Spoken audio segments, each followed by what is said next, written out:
ברוכים הבאים לסדרת השיעורים על הלכות קידוש החודש לרמב"ם.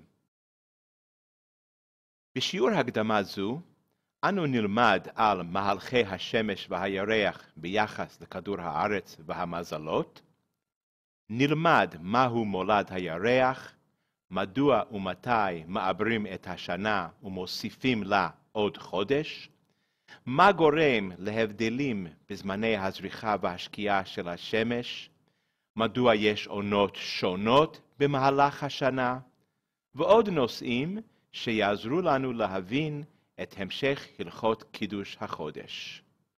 ובכן, כך נראה היקום על פי הרמב"ם. כדור הארץ ממוקם במרכז, הירח, השמש וכל הכוכבים סובבים את כדור הארץ באופן תמידי. בהלכות יסודי התורה, פרק שלישי, כותב הרמב"ם, שקיים גלגל בלתי נראה, החוזר בכל יום מן המזרח למערב, והוא המקיף ומסובב את הכל. סיבוב זה מתרחש מדי יום באופן תמידי, והוא ביטוי לכוחו וגבורתו של הקדוש ברוך הוא.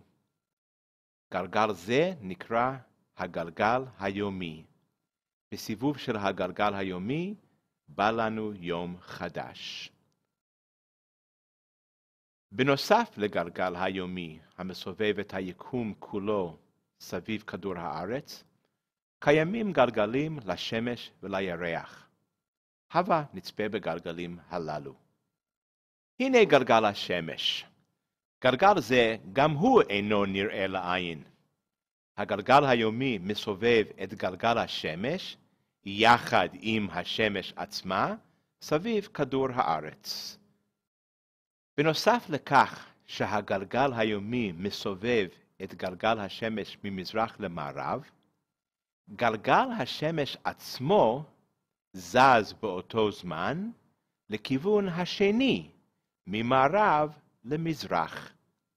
כלומר, יש פה שתי תנועות בו זמנית.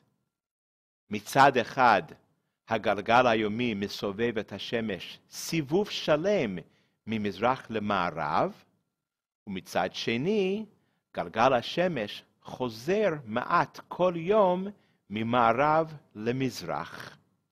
גם לירח יש גלגל משלו, וגם אותו הסיבוב היומי מסובב בכל יום באופן תמידי ממזרח למערב. אולם גם כאן הגלגל של הירח מסובב את הירח מכיוון מערב למזרח. הם גלגל בתוך גלגל. יש גלגלים נוספים.